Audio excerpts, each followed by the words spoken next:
I'm on a journey of discovery through hidden Italy, experiencing it as the locals know it, by going off the beaten track.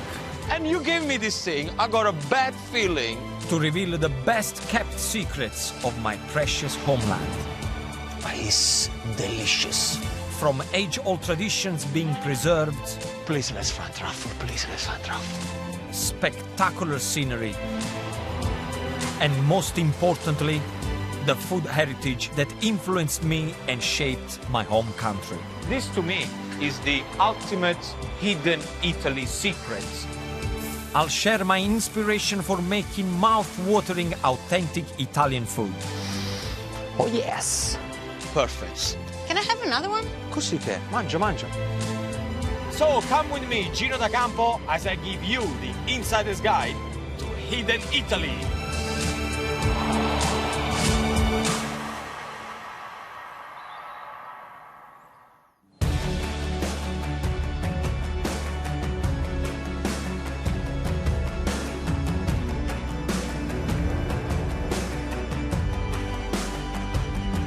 The largest of all the mainland Italian states, Piedmont is unique in its contrasting landscape of flat, fertile plains in the center, 50 shades of green rolling hills, and acres of vineyards sprawling across the terrain. It's also the birthplace of the iconic symbol of Italy, Fiat. It's like coming home, isn't it, Bella? What's surprising about Piedmont, though, is that it's the largest rice-growing region and fed by Italy's longest river, the River Po. Here, you will find paddy fields that would not look out of place in more traditional rice-growing countries. Piedmont is also known for truffles, and tonight I'll be exploring how these ingredients shape this province's culinary heritage. And this region is also renowned for its hazelnuts, being second in the world for its productions. And where there are hazelnuts, there is a chocolate spread waiting to be made. Yum yum! Invented by the Ferrero family in Piedmont, during World War II, hazelnuts replaced cocoa as the main ingredient in the chocolate spread we now know as Nutella, making it a cheaper alternative. Since then, the production of chocolate hazelnut spread has grown as an industry, and I'm meeting one producer, Massimo, to find out his secret to making this chocolate spread. Quindi so da un centinaio d'anni, già i miei nonni coltivavano la nocciola. E tu personalmente? Io personalmente sono una decina d'anni. Massimiliano has been working in this business of hazelnuts for about 10 years. His grandparents worked in the business, so he's been in the family for over 100 years. The Truffle variety of hazelnut tree is particular to Piedmont. The reason why the hazelnut is so special around here is because of the altitude, 500 meters above sea level, and the ground, the air, everything makes his hazelnuts special compared to the others. And the harvest only lasts about 15 days, from the middle of August until the beginning of September. And I said, okay, once you pick them, because I can see that there is no hazelnuts around, he's now going to show me what he can do with these nuts. Off you go. That's going to be fun. Once picked, they are dried for up to 8 hours. Then they are shelled and sent down a conveyor belt that separates them into sizes. After being toasted for an hour, they are then selected by hand. So the clean one, they sell them because they're nice and clean and shiny for shops or restaurants. The one with the skin on, he uses them to make the hazelnut cream. And the broken ones? Quelle rotte, granella, farina. The broken one, he makes flour. Quanti chili di nocciole lavori all'anno? 40.000 kg all'anno. He does 40,000 kilos of hazelnut every year, and every single one is selected by hand. I mean, it's a lot of work. I'm surprised that I haven't invented a machine that can just pling, pling, pling, flick them through. So this, to me, is the ultimate hidden Italy secret. Think about at home, next time that you buy a jar of chocolate spread, Look the amount of work that we're doing here just for you. And eating, of course. And the hard graft doesn't stop there. Only 4 other ingredients are added to the nuts: cocoa powder, sugar, powdered milk, and an emulsifier. 2 hours later, the spread, or gianduja, is made. And I can't wait to try it. I'm starting with one that's almost 100% pure hazelnuts. Pronti? Via. Buono, eh? With this one, you really get the flavor of the hazelnuts. Then onto the milk chocolate spread. Buono questo. Buono. So the only difference between the white one and the chocolate one is got burro di cacao, cocoa butter, and one is got pure cocoa powder. That's the only difference. And finally, the dark one. Very different. È proprio un'altra cosa. Definitely is bitter than this one. So, we got the 3 versions. One made with cocoa butter, 2 sweet, then we got the dark one, more cocoa powder, less sugar, good, but not really my thing. Since I was a little boy, I prefer the middle one. Questo è più buono. I couldn't come here empty-handed. Guarda che t'ho preparato. Biscotti. So I made these biscuits using gianduja as a thank you. Vedi? Così si mangia il biscotto, così. porco Giuda. Well, that has given me the sugar rush for my next Piemonte pit stop. I'm going back towards Alba and hoping to find something that is practically worth its weight in gold. This region is also known for its black and white truffles, or the buried treasures of the woods. For me, they are the true king of the Piemonte gastronomy, and their nobility is reflected in the price, with white ones fetching up to 2,500 euros per kilo.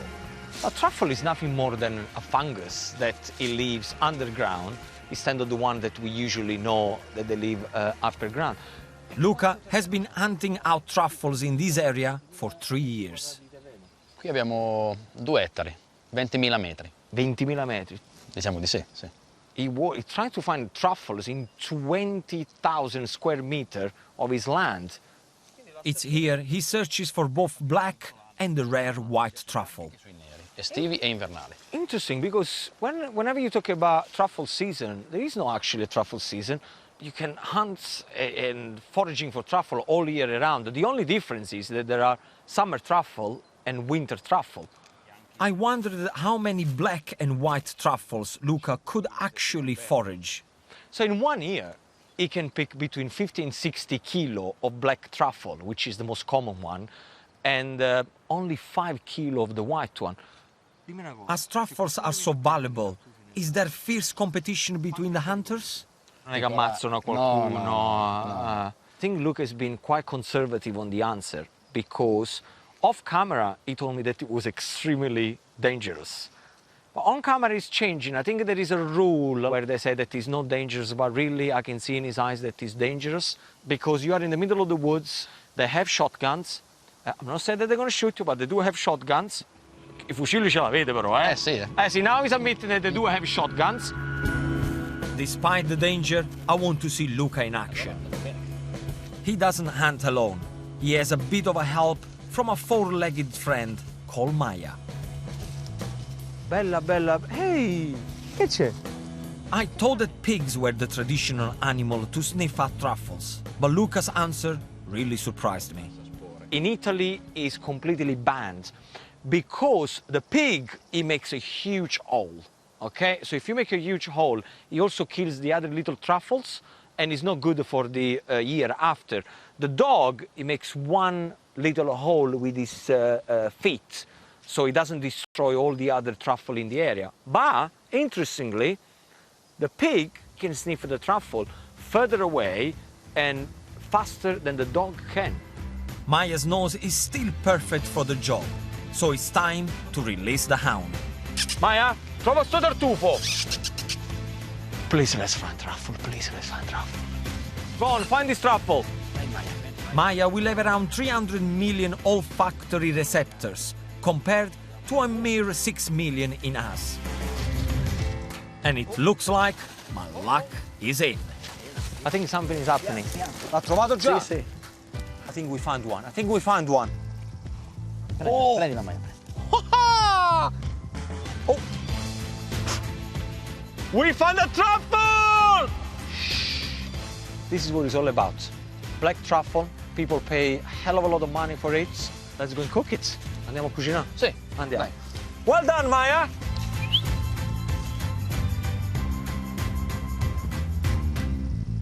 Now, you've seen how difficult it is to get these bad boys. So my tip to you is very simple. Don't use it too much, okay? A little goes a long way. The recipe I'm going to show you, I wanted the truffle to be the star of the show. And how do I do that? By preparing bistecca con burro e tartufo, which is a nice simple steak with a truffle butter. And where do we start? Right here with the butter. I'm using about 25 grams of truffle shavings for my butter. I mean, yes, you can use those black truffle that they are in the little jars in the supermarket. But one thing I'll guarantee you, doesn't taste the same of the one that you just pick it up from under the ground. Using the opposite end of a wooden spoon, mix everything together. What you want to do, you want to pound and mix at the same time, so you make sure that all the butter is well flavored with the truffle. The butter then needs to be chilled, so spoon the mixture onto a piece of cling film, then roll it into a sausage shape, and for a different twist, add 3 cloves of chopped garlic instead of truffles. You can keep it in the fridge as long as it said the use-by date on the top of the butter, or you can put it in the freezer and it can stay there for up to a year. Next, how to cook the perfect steak. What I want from this grill pan is to be really, really hot. And the other thing is, never pour oil into the pan, otherwise you're going to completely smoke your kitchen out. 2 beautiful pieces of steak. Make sure that is at least 2 finger high. Then you want a little bit of fat, and that's very important for flavor. To stop your steak from curling up in the pan, cut 3 slits in the fat. And then add some pepper. Olive oil goes on top, and make sure that you rub the oil and the pepper all over the steak. This is what you need to hear. Ready? Oh yes, this is the sound.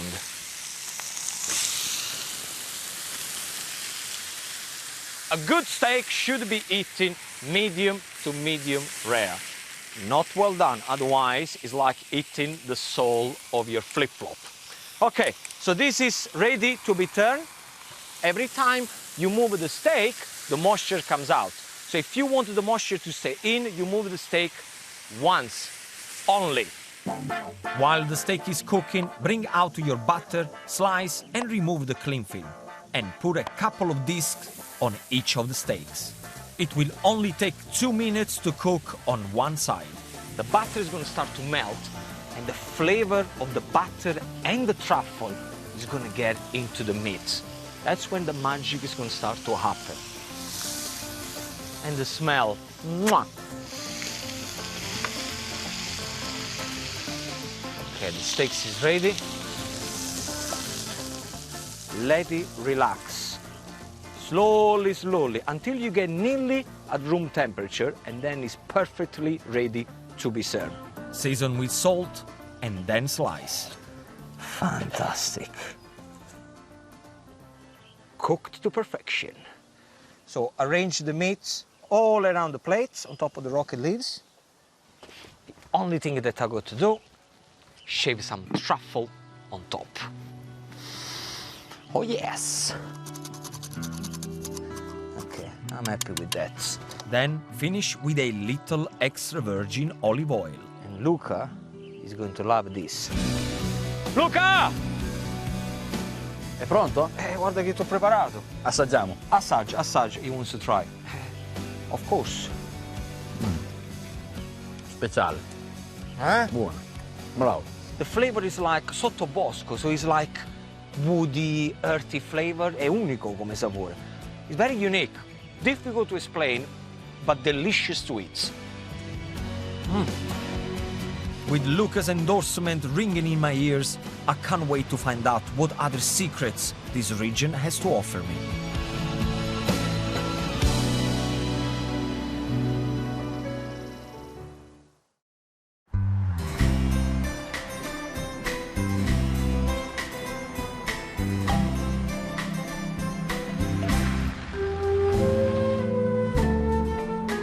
I'm on an Italian food odyssey, seeking out what the contrasting landscape of Piedmont has to offer.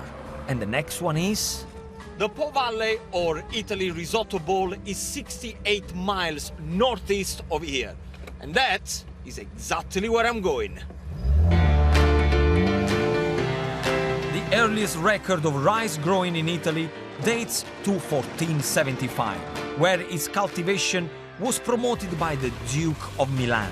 He claimed that from one sack of rice, 12 could be harvested. From then, it dispersed throughout the region and became a staple in the Po Valley. Italy is now the biggest producer of it in Europe and is most famous for rice such as carnaroli. Driving through this region, I'm struck by what a different view of Italy I'm experiencing. And here in the Po Valley, I find Alice, who is leading the way in producing organic rice. Alice, have you always been a rice farmer? Actually not. I was working in marketing for a big company, always in front of a computer every day. And then you chose to become a rice farmer? Yes. I'm very lucky because my grandfather bought this farm in the 40s, but then it was rented. Okay. So actually I'm the first generation of active farmer. So how big is your farm? Because to me it looks huge. Well, we have 110 hectares. How many people working on this farm? We're in two. Two people? 2 people on a farm. Are you serious? Yeah. And we have different varieties of rice, okay. So it makes it more challenging. Why do you make your life so difficult? Because it's fun and... See, this is not fun. I can't even stand up in these places. And you gave me this thing. I got a bad feeling that I'm going to work today. What is this for? Because you look at me, a young farmer, and you imagine only tractors, precision farming, GPS. But if it's rainy and if it's not dry enough, we go back to this, and this is why. So one second, let me get this straight. Because it's been raining, we can't use the tractor, and you want me to farm all your land? All my land. But this is going to take forever. Just joking. But today it's important to harvest, and so this is the right solution. So tell me, how does it work? So what you do, you take a bunch of rice, okay. Your sickle, you cut it low, and here it is. I cut it like that. Perfect. And then I take it off. One go. Oh, it's like bringing flour to my mother. The miller takes out the skin. The skin outside. Exactly. Oh, I see. So you go from this to this. Exactly. Simple as that. You know what? I can see what you're saying. It's nice and relaxing, it's beautiful, the fields, nobody's around. But I'm not gonna do all this. I'm not gonna do all the field here. It's gonna take forever. I got cooking to do. And with these vast sweeping rice fields as my backdrop, Alice has inspired me to create a duck and cherry tomato risotto using her carnaroli rice. So we're gonna start straight with the mushroom. Olive oil goes into a pan, like this, and make sure that the pan is hot. So I got chestnut mushroom that I just sliced them straight into the oil. Listen to the sizzle. Now, to make sure that the mushroom gets nice and crispy and all the water goes away, the only way you can do that is by putting salt on top. Add in some fresh thyme, and when your mushrooms have crisped up, remove and set aside. Then add some chopped shallots and a little more thyme to the pan. Now, let me talk to you about the duck. What I got here, I'm using duck breast. Dice it and place into the hot pan. You want it to sear it on all sides of the cubes. Now let's talk about the rice. I'm using the carnaroli rice. If you can't find carnaroli, use arborio and use 2 handfuls per portion. Now wine, whenever you add wine into the risotto, the first thing that you have to do is to allow the alcohol to evaporate and leave the flavor of the wine in there. And the only way you can achieve that is by putting the wine as the first liquid into the risotto. Can you see the bubble? Oh, I love the smell of wine in a risotto. Take half the cooked mushrooms and combine with the mixture. And now is the time that you need to be patient. Stock is going to go in. I'm using vegetable stock, but you need to do it piano piano. Do not rush. You put one ladle in, you let the rice absorb it, and only then you put another ladle in. Chop up a handful of flat leaf parsley and add to the rice. And you know when you have a good risotto, when you can hear the risotto motting, when the rice goes, that means that all the flavors are getting to the grain and it's going to be spectacular. Then we're going to add the remaining mushrooms and a couple of more ladles of vegetable stock. It should take about 16 minutes for the rice to cook through with the stock. Then add fresh chopped cherry tomatoes. Give it a good stir. And to make the creamy texture, switch off the heat. So we're going to put a big knob of butter in there and grated Parmesan cheese on top. Now look at that. You can see the natural creamy texture because the starch that releases from the rice grain with the butter and the Parmesan makes the perfect creamy risotto. This looks perfect. A little bit of black pepper, and this is ready to be served. Yes. And finish with freshly grated Parmesan cheese. And there you have it. From the rice fields, my beautiful duck risotto. Buon appetito. Alice? Ah, eccoti qua. Risotto, con l'anatra, I funghi. Ecco qua. Looks delicious. I hope I gave justice to your beautiful rice. The smell is amazing. That's my aftershave. What do you think about the rice? Very good. And also the cooking is perfect. Perfect.